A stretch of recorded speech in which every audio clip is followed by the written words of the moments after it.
Ako noon ay unti-unting nawawalan ng pag-asa. Walang trabahong makita, walang bakante sa lahat ng pabrika.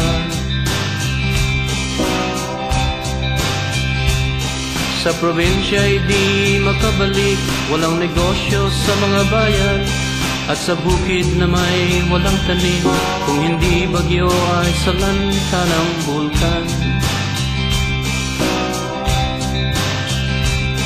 Mga kapatid at kamag-anak, wala nang tulong na maibigay, wala na rin silang kakayahan, sa sarili may kapos na kapos din.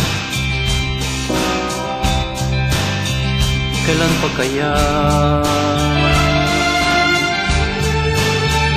Kailan pa kaya?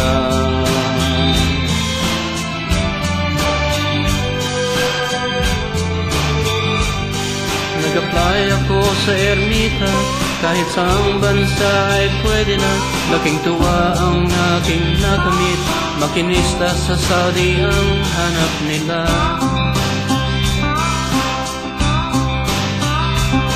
O anong tindi ang hiningi, singsing sa kasal na ibenta, pati nakautang pa ng malaki. Di na bale ang hirap ay mawawala.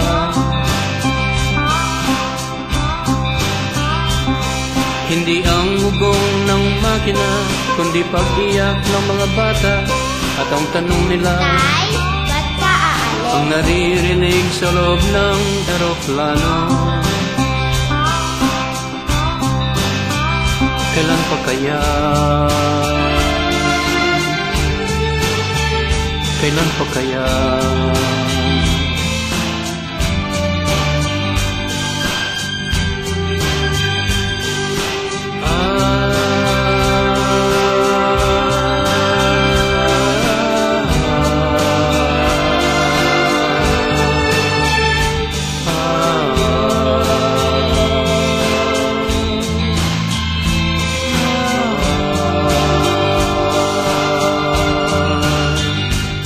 Masaya na ang pamilya, at sa bulsa ay may pera na, at ang tingin sa akin parang bida pag bumabalik sa maiksing bakasyon.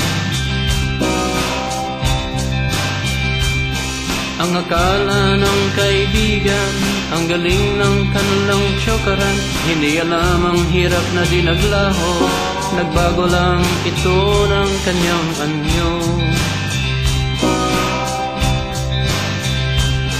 Pangamba't lungkot na di napapatid, at sari-saring pagtitiis, mga mahal mo na parang kay lalayo, sa konting dollar yan ay pinapalit. Kailan pa kaya? Kailan pa kaya?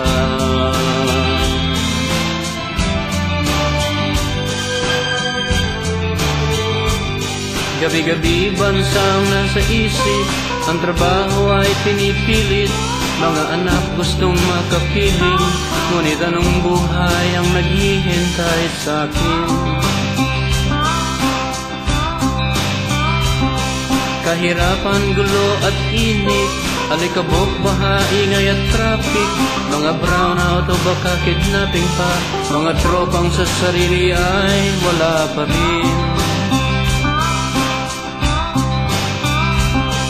Nagdarasal na lang palagi, sa puong may kapal sinasabi, o buon, tulungan niyo po kami, kailan hanggang kailan ang pighati? Kailan pa kaya? Kailan pa kaya?